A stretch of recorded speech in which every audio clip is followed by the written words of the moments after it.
Director Harish Shankar గారిని మాట్లాడవలసిందిగా request చేస్తున్నాం. Good afternoon. పాత్రికేయ మిత్రులందరికీ నమస్కారం. నితిన్ గారు నిన్న మిమ్మల్ని ఒకసారి ఇబ్బంది పెడుతున్నాను, మీరు ఏమనుకోకండి అన్నారు. ఏంటి అన్నాను అంటే ఈవెంట్ గురించి చెప్పారు. సో నిజంగా ఇందులో ఇబ్బంది ఏముంది నాకు అర్థం కాలేదు. ఇందాక రవి చెప్పినట్టు కేవలం ఈటీవీ కాదు, ఈనాడు పత్రిక కానీ, ప్రియా పచ్చళ్ళు కానీ, ఈ గ్రూప్ అంతా మన అంటే ప్రతి తెలుగువాడింట్లో ఒక ఫ్యామిలీలో ఒక పార్ట్ అయిపోయిన, అంటే అలా పెరిగాం మేము అందరం. చిన్నప్పుడు నేను విపుల చతుర పుస్తకాలు బాగా చదివేవాడిని.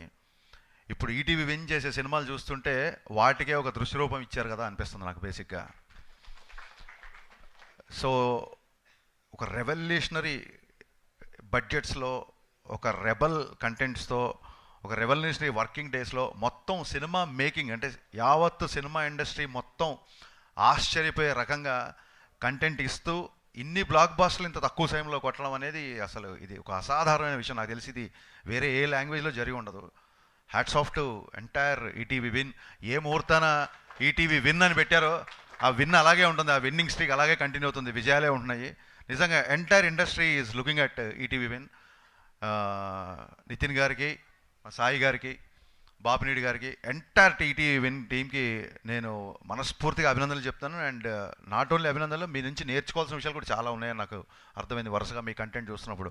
సో నితిన్, ఇలాంటి మంచి కంటెంట్ గురించి, ఇలాంటి మంచి సినిమాల గురించి పిలవడం అది ఇబ్బంది ఏం అవ్వదు. It's pleasure to be here actually. కాకపోతే రాగానే స్రవంతి గారు పాపం హరీష్ అన్నారు. అనగానే సరేలే, మొన్న సినిమా అనుకున్నంత ఆడలేదు కదా, అందుకే పాపం అన్నారేమో అనుకున్నా. తర్వాత వచ్చిన అందరికీ అనేశారు కాదు, అదే అందరికీ అనేశారు. ఆ తర్వాత ఓకే మన కాదులే అనుకుని మెల్లిగా. అందుకే ఇందాక నరేష్ గారు పగలబడి నవ్వుతున్నారు, నేను ఎందుకు ఇలా ఫీల్ అయ్యని చెప్పి నరేష్ గారు చెప్పాను. రాధాకృష్ణ గారు, యమునా తీరం, సంధ్యారాగం, నిజమైన కళ్ళు, నీలా రెండు కళ్ళలో, ఈ పాట one of my all time top 3లోనో టాప్ 1లోనో ఉంటుంది. అంటే ఇళయరాజా గారి పాట తర్వాత నేను ఎక్కువగా వినే పాట ఇదే. దాని సాడ్ వర్జన్ కూడా చాలా బాగుంటుంది. యమునా తీరం, సంధ్యారాగం, సెలవన్న ఈ కళలు, సెలయేరైన కళ్ళతో, వేటూరి గారు సేమ్ ట్యూన్కి అద్భుతంగా 2 వర్షన్స్ సార్. ఈ 2 పాటలు ఎప్పుడు నేను వింటుంటాను సార్.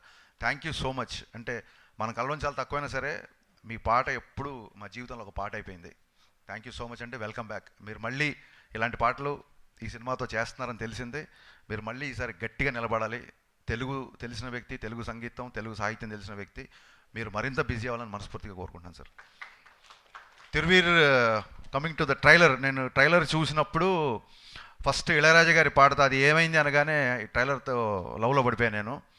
అక్కడి నుంచి తిరువీర్ గారిలో నేను నటించాను. సారీ అండి, నేను ఇంతకుముందు మీ సినిమా చూడలేదు. బట్ ఈ ట్రైలర్లో ఎంత ఈజీ ఉందంటే ఆల్మోస్ట్ ఈ ఫర్గాట్ ద కెమెరా. అసలు అక్కడ కెమెరా ఉంది, అక్కడ ఒక డైరెక్టర్ ఉన్నాడు, తోటి ఆర్టిస్టులు ఉన్నారు అనే విషయం అతను చూస్తే గుర్తురావట్లేదు. కేవలం ప్రతాప్, నాకు తిరువీర్ కంటే జస్ట్ ట్రైలర్తోనే ప్రతాప్ అనే ఒక క్యారెక్టరేషన్ని చాలా స్ట్రాంగ్ ఇన్ఫ్లుయెన్స్ నా మీద వేశారు మీరు. సో మీరు ఆల్రెడీ సక్సెస్ అయిపోయినట్టే. నిజంగా ప్రతాప్ అనే ఇందా నుంచి అతను చూస్తుంటే ప్రతాప్ అనే వస్తుంది తప్ప తిరువీర్ అనే పేరు రావట్లేదు. అది చాలా తక్కువ సినిమాలకి, తక్కువ క్యారెక్టర్స్కి జరుగుతుందండి. సో మీకు దాంతో రావడం నిజంగా it's first sign of success. And Ravi చెప్తూ, ఇందాక బావ చెప్తూ, చాలా సినిమాలు మన డైరెక్టర్ నరేష్కి చాలా సినిమాలు చాలా కష్టపడ్డాడు, చాలా సినిమాలు అనుకొని జరగలేదు అది అని చెప్తున్నారు. జస్ట్ మీకు కొంచెం కాన్ఫిడెన్స్ కోసం చెప్తున్నా, నేను తీసింది 9 సినిమాలు అయితే నాకు క్యాన్సిల్ అయినవి 19 సినిమాలు ఉంటాయి. ప్రెస్ మీట్లు వచ్చి ఆల్మోస్ట్ హీరోలోకే చేసి ఆ తర్వాత ఇంకెల్లుండి ముహూర్తం అని కూడా క్యాన్సిల్ అయిన సందర్భాలు ఉన్నాయి. సో మనం ఇక్కడికి వచ్చింది మనకు నచ్చిన పని చేయడానికి, అదే సక్సెస్. You're already success. మనకు నచ్చిన పని వీళ్ళ కూడా నచ్చింది అనుకో, అది సక్సెస్ కాదు, బోనస్. సో మనం బోనస్ గురించి అత్యాశపడద్దు, సక్సెస్ఫుల్గానే ఉండాలి ఎప్పుడు. All the best. చాలా చాలా చాలా బాగా తీశారు. అండ్ చుట్టాలకి, పలకరించే వాళ్ళకి ఆ బోర్డు సైన్ ఉంది చూసారా, అక్కడ లాంగ్వేజ్ మీద మీకున్న పట్టు, డైరెక్టర్గా మీ కమాండ్ నాకు ఒక ట్రైలర్లో అర్థమైపోయింది. Looking forward to watch this film. Premiere రోజే ఈ సినిమా నేను చూద్దాం అనుకుంటున్నాను. All the best, all the best అండి. Super, everything is so perfect. ఇకపోతే నరేష్ గారు సార్, అసలు నేను రాగానే మీకు ఈ సినిమాకి సంబంధం ఏంటని అడిగాను. అంటే మీ బావ బుక్ చేసేట నన్ను అన్నాడు.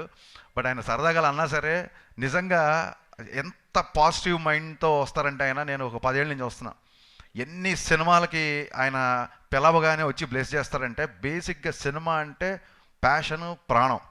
నరేష్ గారు సో ఇన్స్పైరింగ్ అండి. అండ్ ఇందాక చెప్పారు నితిన్ గారు చెప్పినట్టు యాక్షన్ సినిమాలు, లవ్ స్టోరీస్, కామెడీ సినిమా అన్నీ పక్కన పెడితే మనందరం మర్చిపోయిన సినిమా ఒకటి ఉంది, అది ఈవీ గారి సినిమా. నిజంగా మీకు చాలాసార్లు చెప్పాను, బట్ మళ్ళీ ఒకసారి చెప్పాలనుకుంటున్నా. నేను సినిమాల్లోకి రావాలి లేదా హరీష్ శంకర్ డైలాగులు బాగుంటాయి, నేను డైలాగ్ రాయాలి అన్న ఫస్ట్ సంకల్పం నాకు కలిగింది ఈవీ గారి సినిమాల నుంచే. ఈవీ గారు కనుక సినిమాలు కనుక నేను చూడకపోయి ఉంటే డెఫినెట్గా నేను ఇండస్ట్రీకి వచ్చేవాడు కాదండి. దట్ మచ్ ఇన్స్పైరింగ్ గురుగారు నాకు. అండ్ ఎప్పుడు నరేష్ గారు కలిసిన ఫాదరే గుర్తొస్తారు. ఇవాళ వాళ్ళ ఫాదర్ని మీరు స్టేజ్ మీద గుర్తు చేసుకోవడం చాలా చాలా చాలా ఆనందంగా ఉంది నితిన్. అండ్ ఈ సినిమాలో ఎంటర్టైన్మెంట్ పుష్కలంగా ఉందని నేను నమ్ముతున్నాను. ఎంతో పుణ్యం చేసుకుంటే కానీ ఇండస్ట్రీలోకి రారు, కానీ వీళ్ళు ఎంతో పాపం చేసి సినిమా తీశారు. సో పాపం ప్రతాప్ బ్లాక్ బస్టర్ అయ్యి థియేటర్లకి జనాల్ని మళ్ళీ బాగా రప్పించి ఇలాంటి సినిమాలు కూడా జనాలు వెరగబడి చూస్తారు అని చెప్పుకోవడానికి పాపం ప్రతాప్ ఒక మంచి ఉదాహరణ అవ్వాలని మనస్ఫూర్తిగా కోరుకుంటూ, డోంట్ ఫర్గెట్, నేను కూడా అందరిలా మెన్షన్ చేయాలనుకుంటున్నా, సినిమా 100 రూపాయల లోపే. ఈ బంపర్ ఆఫర్ మళ్ళీ దొరకదు. Please get in to theatres on April 17th. పాపం Pratap. Thank you. Harish garu, next మీ సినిమా ఈటీవీ విన్తో కొలాబ్ అవుతున్నారని తెలిసింది, నిజమేనా అది? ఖచ్చితంగా అండి. ఒక మంచి కంటెంట్. నేను చాలాసార్లు మొన్న కూడా ఉస్తాద్ ఇంటర్వ్యూలలో చెప్పాను, చాలా కథలు మాకున్న కమిట్మెంట్స్ అవ్వచ్చో, లేకపోతే మేము హీరోయిజంని ఇంకొక ట్యాంజెంట్లో అనుకోవడం మూలంగానో ఎన్నో కథలు చెప్పడానికి కొన్ని లిమిటేషన్స్ ఉన్నాయి. అలాంటి కథలు చెప్పడానికి ఈటీవీ విన్ అనేది ఒక గ్రేట్ ప్లాట్ఫామ్ అని నా ఫీలింగ్. సో ఈటీవీ విన్కి నేను నా ట్రాక్ రికార్డ్తోనో ఇంకో దాంతో డైరెక్టర్గా కాకుండా నేను ఒక రచయితగా వాళ్ళ ప్రోటోకాల్స్ అన్నీ, దాన్ని ఏమంటారు, వాళ్ళ హైరార్కీ అన్నీ పాటించి ఒక రైటర్గా అండ్ ఒక ప్రొడ్యూసర్గా ఈటీవీ విన్తో కొలాబరేట్ అవ్వబోతున్నా. అది వాళ్ళు అనౌన్స్ చేస్తే బాగుంటుంది. Thank you. Thank you Harish garu. Thank you so much. Thank you so much for gracing our event today. Yes.